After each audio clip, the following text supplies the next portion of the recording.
जी जनाब, welcome back to our show. खुशामदीद one more time. Farooq Sattar sahab मौजूद हैं जिनसे डिस्कशन है बिल्कुल जारी जी। और सर, शहर कराची बहुत अहम, पाकिस्तान का बहुत अहम हिस्सा। कराची ने ना जाने बहुत कुछ देखा, धमाके भी, हालात बहुत खराब, लाशें, सब कुछ।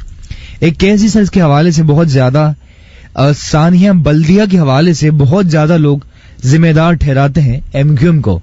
तो इस हवाले से आप क्या कहेंगे फारूक सत्तार साहब? मेरा दिल इस बात को मानने के लिए तैयार नहीं कि लोग इतने सफाक हो सकते हैं, इतने बेरहम हो सकते हैं कि वो लोगों को जिंदा जला डालें।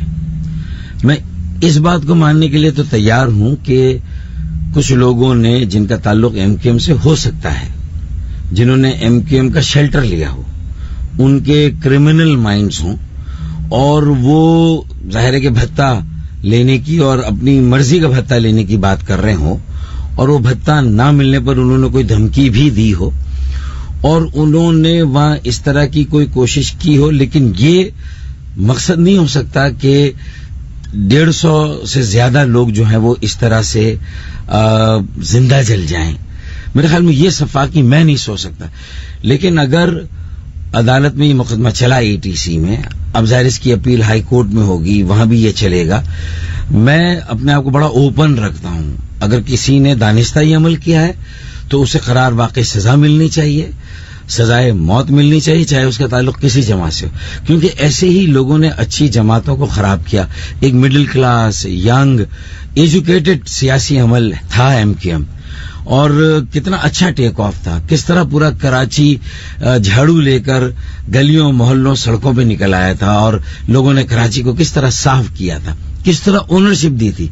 तो मैं तो उस नजरिए और उस स्पिरिट का मानने वाला हूं। उस एमक्यूएम को बहाल करना चाहता हूं। ऐसी एमक्यूएम को नहीं जिसमें ऐसे एलिमेंट्स हों जो अपने जाती मफाद के लिए काम करें, जो अपने पर्सनल मोटिव्स और वेस्टेड इंटरेस्ट के लिए काम करें। तो मेरे ख्याल में अब वैक्यूम है।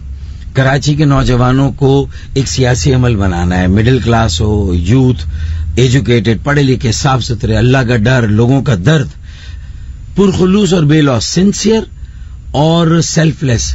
यानी मेरी जरूरत अल्लाह पूरी करेगा, मुझे खल्के खुदा लोगों की जरूरत को पूरा करना, उनके लिए खड़ा होना है।